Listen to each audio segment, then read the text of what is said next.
Welcome back, guys. Let me say this slowly. The passing of Stepdaddy Drew, that's Tyrone Davis, is not just a tragic case. This is not just about someone passing. And this is definitely not about the internet blame. This is a power study. Because when a relationship ends in confusion, ends in injury, silence, when a relationship ends in the loss of someone's life, we over here, we don't just ask the same questions that the internet is asking. We ask deeper questions. We don't ask who do we cancel. We don't ask who do we drag. What we are looking at is what went wrong, what failed long before the so-called violence appeared. If what we are insinuating is true, if truly Lulu hit Tyrone on the head, if truly Lulu was the one that did whatever, right? What we are looking at is what failed long before that violence appeared, because power is rarely lost in one moment. You don't lose your power overnight. Power leaks away in different multiple stages. And if you're watching this right now, there's a reason why your spirit already knows that this conversation matters. So let's dive into this. I'll be right back. Stand in your power. Own every minute, every hour. This is your story. Starting now. Stand in your power. Let the world see how.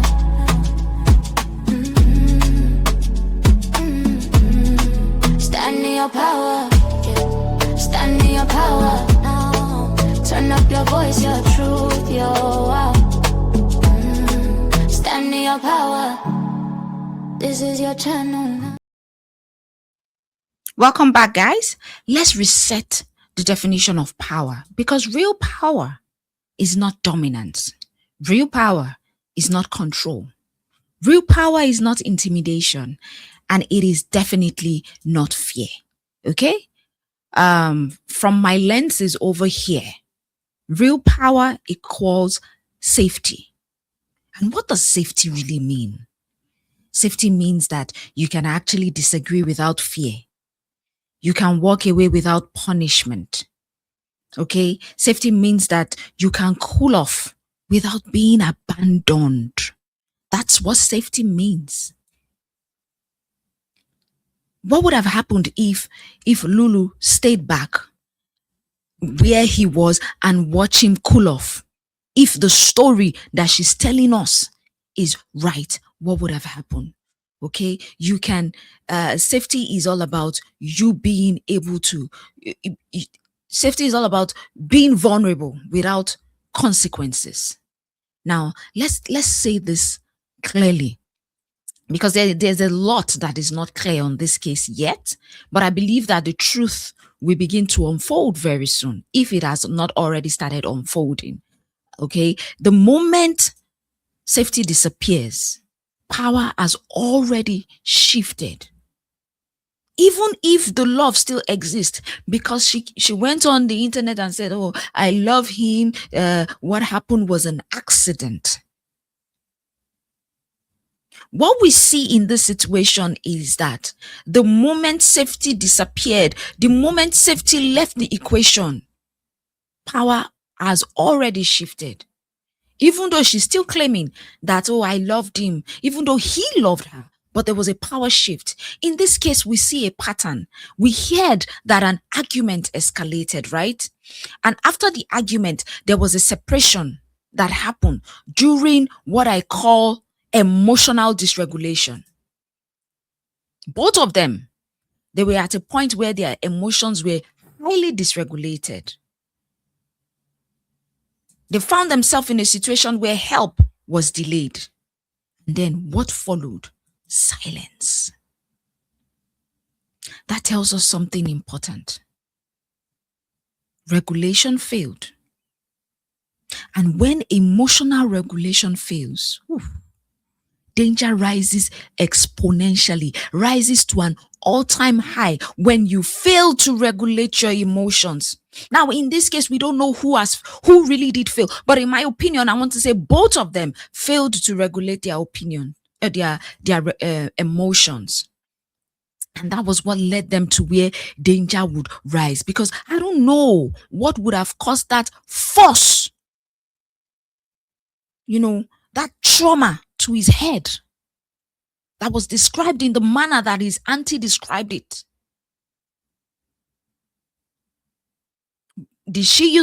According to them, did she use the Hennessy bottle? What would have gotten them to that point where the Hennessy bottle was used, or whatever was used to cause that damage to his head to the point he could not make it? In my opinion, that was as a result of emotional dysregulation, and that is the real weapon. Okay? I want to say this clearly. Violence is rarely about your anger. It is about your loss of emotional control. When you fear that you're losing, or when you have lost, let me not say you fear, when you have lost emotional control, and you combine that with the fear of losing your power, that's when violence appears. Violence is not just about you getting angry. But when you get angry, do you control your emotions? And are you afraid of losing your power? This is why, for me, I always say that cabin trips, isolated trips in general, are very risky. Not because those trips are bad, but because isolation amplifies what already exists in that relationship. If you have already been having issues in your relationship, isolation would amplify whatever it is that has happened. You and the person always in each other's face, day in, day out, would amplify whatever issues you're having. Because you see, that cabin trip would bring isolation, where you don't have witnesses. You don't have enough eyewitnesses. Okay? And then your expectations are heightened. And then in that situation, you also have them taking alcohol. Maybe there's some form of fatigue or stress. And then both of them are under pressure to fix the relationship. And if that relationship already has control issues, you can imagine what will happen. If that relationship already has unresolved resentment, you can only just imagine what will happen. If that relationship also has financial entanglement, and one person in the relationship has a fear of abandonment, then you can only imagine what will happen. I keep saying it. A trip does not heal what's going on in your relationship. Never take a trip, an isolated trip with your partner, when you guys have very huge issues that you are dealing with. I'm just alleging that maybe they had issues that they were dealing with in the relationship. A trip will never heal it.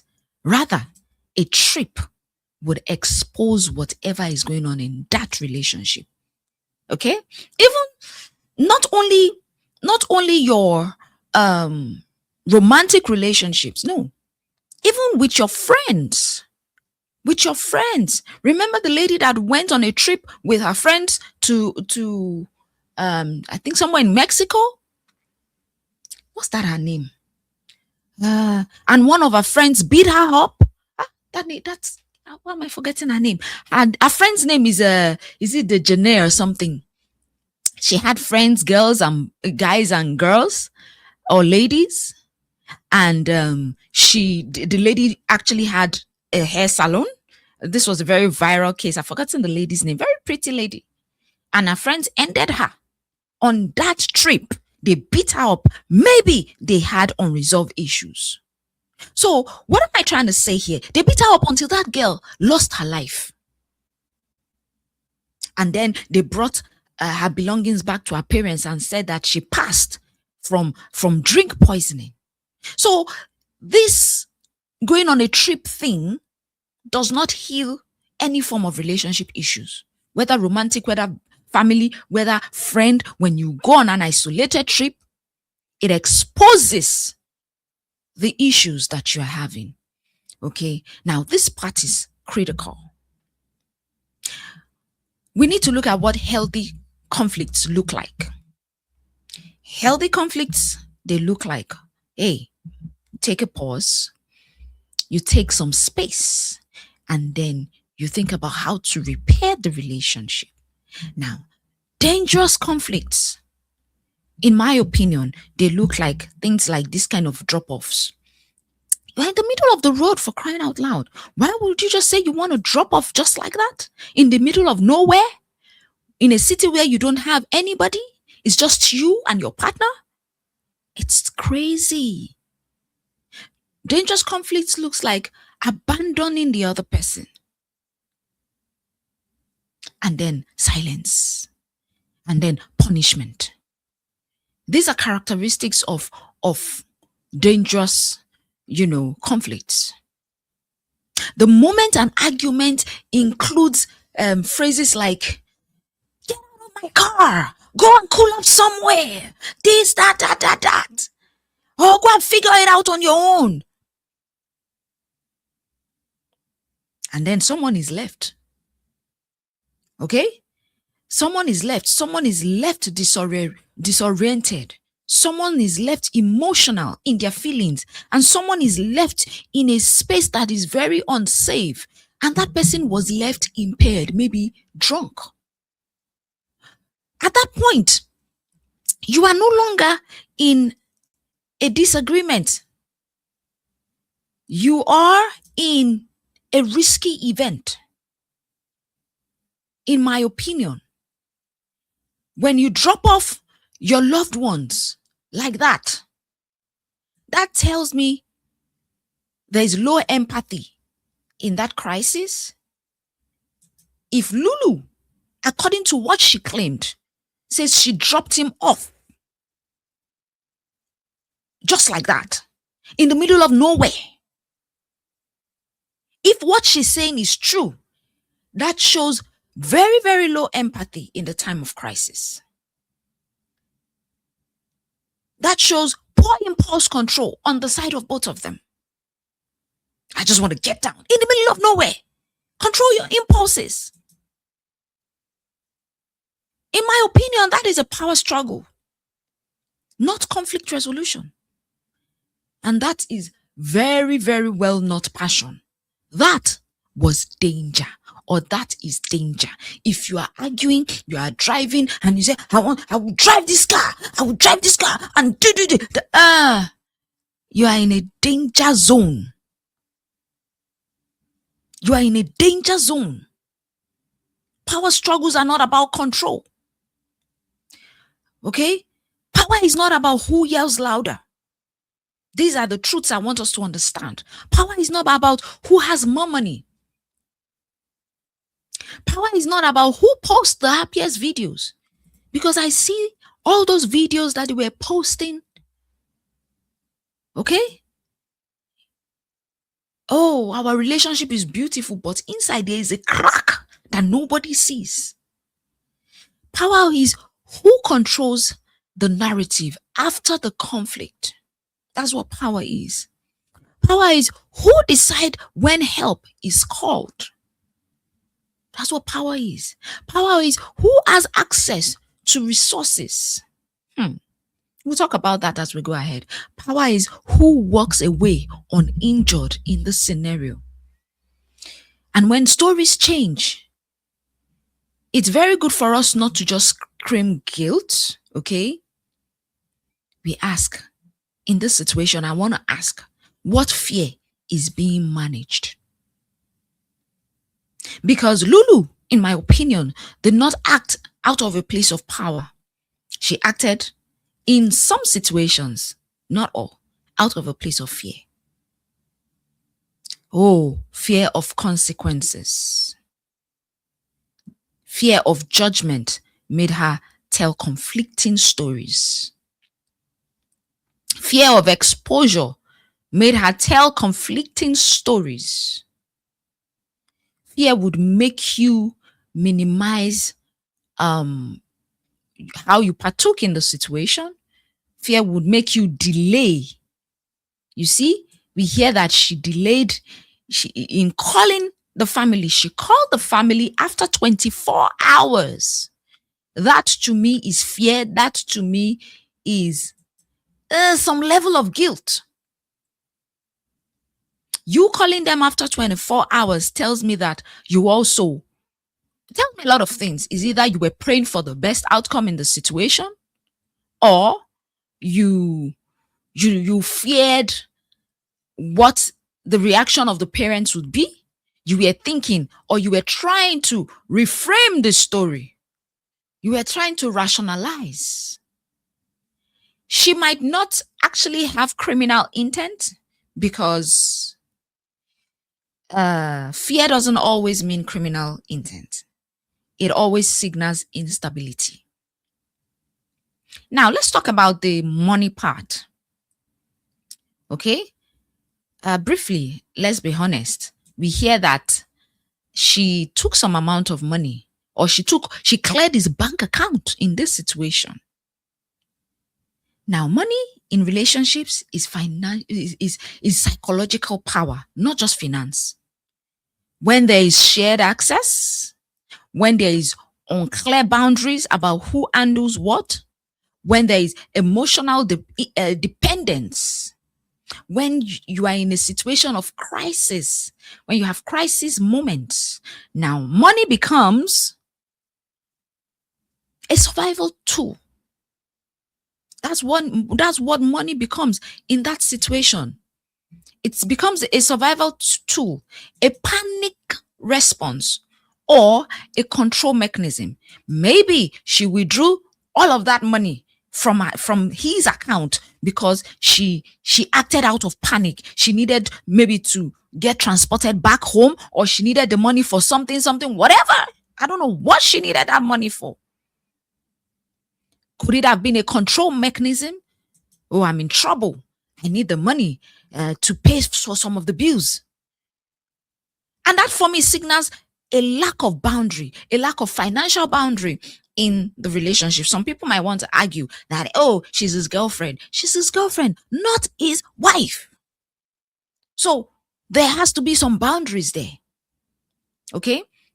So whatever she did about the money, that does not automatically mean there was a criminal intent, but it does tell us something important. It tells us that this relationship lacked stability, the relationship lacked clarity and boundaries. Okay? Now, healthy power looks like, transparency. Whoever has money is transparent. There are clear boundaries. Okay? And you are making situations slowly during a period of shock or grief. That's where power comes in. I want to say this because this case challenges a cultural blind spot. Men are often taught, handle it. Men are often taught, be strong. Don't escalate issues. But we see in this case that men are often taught, look weak. We see in this case that condition or that conditioning keeps men in danger for longer. Now, I'm going to say this. Like I always say, strength is not in staying. Strength is living before your emotional regulation collapses. Power has no gender. And danger does not discriminate. This man did not deserve for his life to be taken like this. Okay. The most alarming factor here is not speculation, it is the delay. The delay in getting help. I wish she had helped him immediately if this was an accident like she claimed. I wish there was no delay in the call of emergency services. Maybe, just maybe, Tyrone Davis will still be alive today. Okay? And sometimes we need to seek third-party intervention. Those people were together alone in that cabin. We don't know what has happened. Okay? All the delay that Lulu delayed in calling, she delayed in doing it, might have been as a result of shock. It might have been as a result of denial, fear, or even self-protection. Okay? And then we see the outcome of the delay. Delay is where outcomes turn fatal. So with that being said, I want to say that silence is not neutral. Your silence would multiply harm. Let's come back to what are the lessons? Okay, let's ground this in lessons, not fear. Let me summarize everything I've been saying. Love without safety is not love. If conflict makes you feel unsafe, unseen, or makes you feel disposable, run away. Isolation is not romance. Not romance. Trips don't fix broken dynamics. They only expose them. So this is just a summary of everything we've been saying. Power is the ability for you to walk away. Leaving early is not weakness. It is wisdom. Okay? Silence is not neutral. Silence protects the harm, not the people.